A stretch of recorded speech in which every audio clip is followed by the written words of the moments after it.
All right, so the first play of the game, you're up in the box watching. You guys call it play action.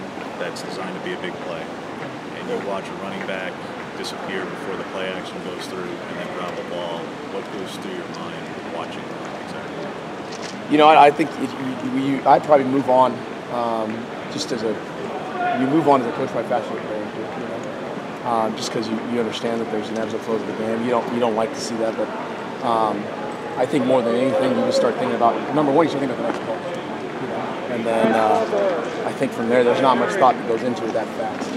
As you get through it, it's just one of those things where our guys, you get a teaching moment there to the guys understand the intense situation at the start of the game and to then manage the psyche of them as we come off and go to that next play, next series. When the slow starts, though, had been something that you guys were addressing before, and then that's something that happens right out of the gate, and then the sack fumble later, not that much later.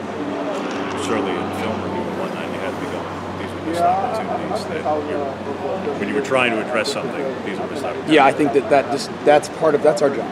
Those are teaching moments, and I think going back and we address those things, we make sure that our guys understand when we talk about starting fast, like how can we avoid them, what can we do different, how can we prepare them better to be ready for certain things right off the bat, and get them locked into those things. Because you can prepare all you want and tell them all you want, and then when it happens, they got to react. You know? And so we try to make sure that those moments and those teaching videos and those things are available. You know, and that's a perfect example. And I think that getting off to a good start is important for anybody. I think all the teams want to do that. You know, and when we've done that, we've done a nice job.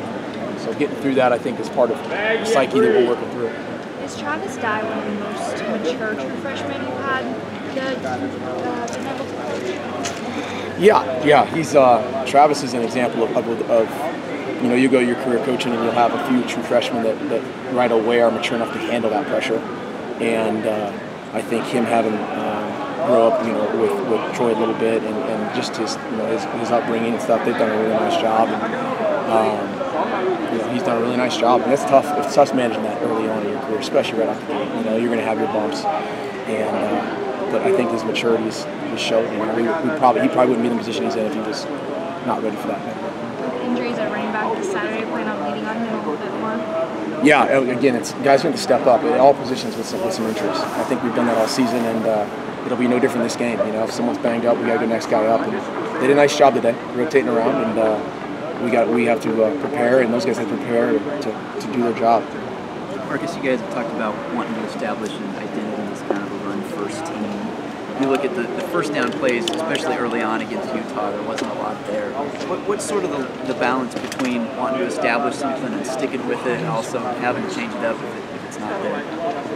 I think that's the course of a game. You know, I think establishing the run philosophically is something that we believe we need to do. You know, and I think we've shown that over games over the course of the season that we'd stick with it, and that's part of it. If the game calls for us changing up philosophically over the course of it, you know, I think that's part of it.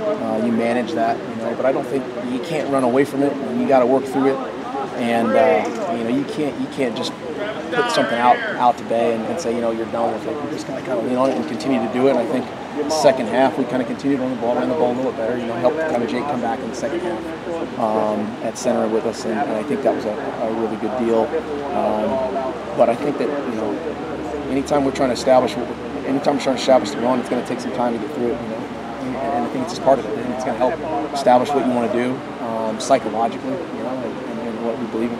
Looking at yards per rush, it's down somewhere 4.1, 4.2. Is there a number that you shoot for on that, and is it just a matter of trying to break more big ones or being more consistent with it to get that number up? Yeah, I think that there's obviously goals you try to do with certain things like that. You know, everyone's probably got their different numbers. I mean, ours more realistic is going to be trying to be efficient in the run game, you know. And I think that, you know, us battling through the transition up front and transition in the backfield and in comparative to what we've had in the past and what we've done, I mean, there's a lot of, we lost a pretty good guy last year that carried the ball a lot and a pretty good left tackle. And then we've got some moving pieces and some young guys, and establishing that run's going to be something we're going to do. But I think as far as yards per carry and stuff like that, that's something we definitely think about and talk about. But,